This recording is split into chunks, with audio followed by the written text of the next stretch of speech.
ইতালির credit reporting agency যা ব্যক্তিগত এবং কর্পোরেট ঋণের তথ্য সংগ্রহ করে এবং সংরক্ষণ করে। ক্রিফের তথ্যের ভিত্তিতে ব্যাংকগুলো গ্রাহকদের ঋণ দেওয়ার বিষয়ে সিদ্ধান্ত নেয়। যদি কোনো গ্রাহকের এর রিপোর্টে নেতিবাচকভাবে উল্লেখিত হয়, তবে তার ব্যাংক অ্যাকাউন্ট ব্লক করা হতে পারে। এই ব্লক করার মূল কারণগুলো হতে পারে অবৈতনিক ঋণ, কোনো ঋণ সময়মতো পরিশোধ না করলে, ডিফল্ট হওয়া, ঋণ পরিশোধে ব্যর্থতা, চেক বাউন্স, পর্যাপ্ত তহবিল ছাড়াই চেক ইস্যু করা, বিভিন্ন দেনা, অন্য ঋণদাতাদের কাছে দেনা থাকা, অনিয়মিত লেনদেন, সন্দেহজনক বা অবৈধ লেনদেন। এছাড়া যদি কোনো ফ্রড বা মানি লন্ডারিংয়ের প্রমাণ পাওয়া যায়, তবে ব্যাংকও অ্যাকাউন্ট ব্লক করতে পারে।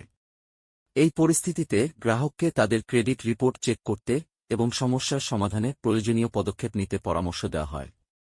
ক্রিফ জটিলতা সমাধানে পরামর্শের একজন আইনজীবীর সাথে যোগাযোগ করতে পারেন। আশা করি আজকের ভিডিও আপনাদের জন্য উপকারী হয়েছে। যদি আপনার কোনো প্রশ্ন থাকে, মন্তব্য করতে ভুলবেন না এবং আমাদের চ্যানেল ফলো বা সাবস্ক্রাইব করতে ভুলবেন না। বিস্তারিত তথ্য অনুসন্ধানে আমাদের হোয়াটসঅ্যাপে মেসেজ পাঠান।